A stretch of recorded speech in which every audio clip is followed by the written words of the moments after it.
Welcome to the GI Nutrition Show. I'm Amy McCrea, registered dietitian and CEO of Grounded Root Nutrition. Today's topic is all about H. pylori. So what exactly is H. pylori? It is a bacteria and its full name is Helicobacter pylori. It resides in your stomach, and what it does is actually change the pH of your stomach so it becomes more alkaline and less acidic. It feeds on something called urease and creates a byproduct called ammonia. And why do we care about H. pylori? And the reason is because it attacks the lining of our stomach. So you might be asking, how on earth does one even get H. pylori?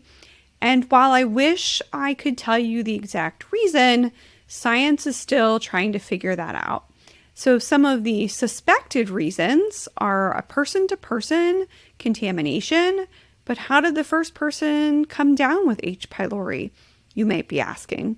I asked the same question, and it's believed to be spread through saliva, stool, and even vomit. So really those bodily fluids is what we believe H. pylori is being spread through. So how would you even know if you have H. pylori? What types of symptoms might you be experiencing? Well, it's typically related to what we call a gastritis or inflammation of the stomach, or maybe a peptic ulcer. And so the symptoms that are associated with gastritis and peptic ulcer include an aching or a burning pain in your stomach.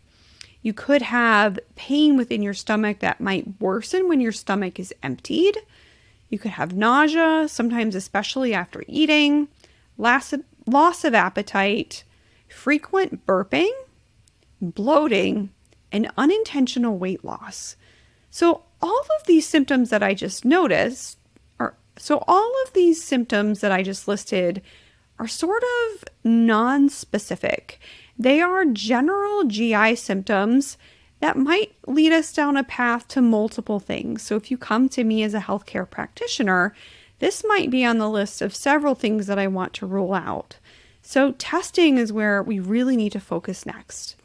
So one of the ways, if you go to a gastroenterologist or a GI doc, that they're going to diagnose H. pylori is an endoscopy, and then they're going to do biopsies.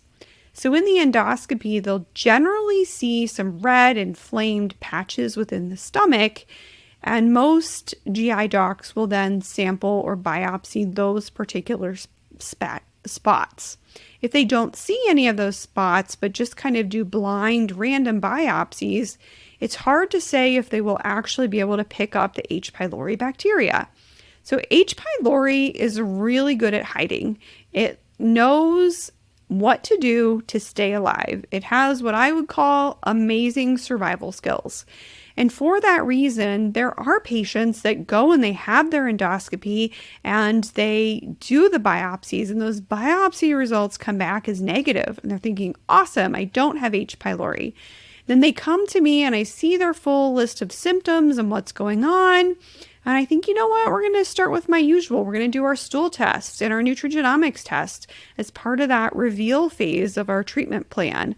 And what happens is they come back and H. pylori is positive. And they're really confused. They're like, but wait a minute, my endoscopy said I didn't have H. pylori. How can my stool sample say I do? It's because they're testing different things, and because H. pylori hides so incredibly well in our stomach. And so unless the H. pylori bacteria was in the specific biopsy samples that your doctor took, it's not going to come back positive. Whereas in the stool, what we are going to find is more of the antigens or leftover residual bacteria when it might have died off and passed through the rest of the GI tract. That's what we're going to pick up, and we're going to see that it's positive.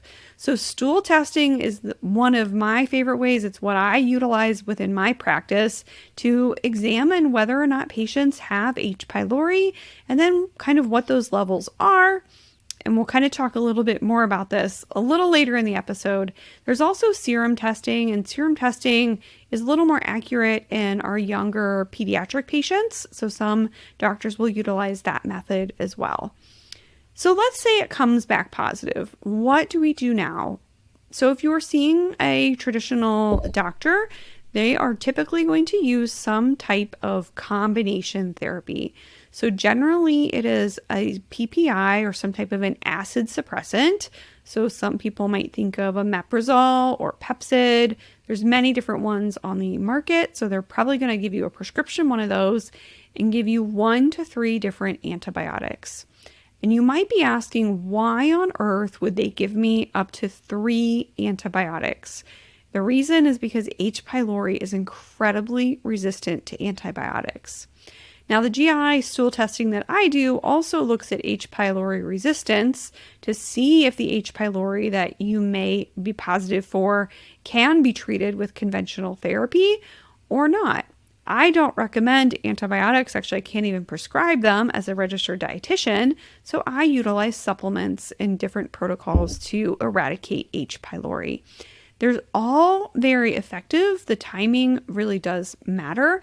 There are cases, though, where the H. pylori the resistance continues treatment after treatment after treatment, at which point you then have to consider what are all the side effects of these antibiotics that I've been on versus some of the herbal remedies and how can we really use a different approach to get those levels down and keep them managed. But one of the first things, now that we're talking about treatment, that I'd like to point out is newer research is showing that H. pylori might actually be beneficial to some conditions at a low level.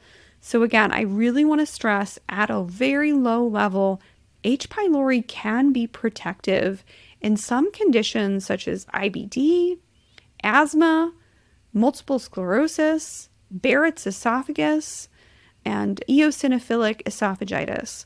So we have found that there can be some benefits to the H. pylori in healing these conditions. It likely has to do with how it changes the acidity of the stomach in terms of the irritation that it helps relieve for some of these patients. Now, H. pylori, though, if you have an infection and those levels are really, really high, we want to consider what are the consequences. We know that there can be beneficial effects, but I would say as a general rule of thumb, I find very few patients are in that real low realm. They're kind of mid to high or even above the high range.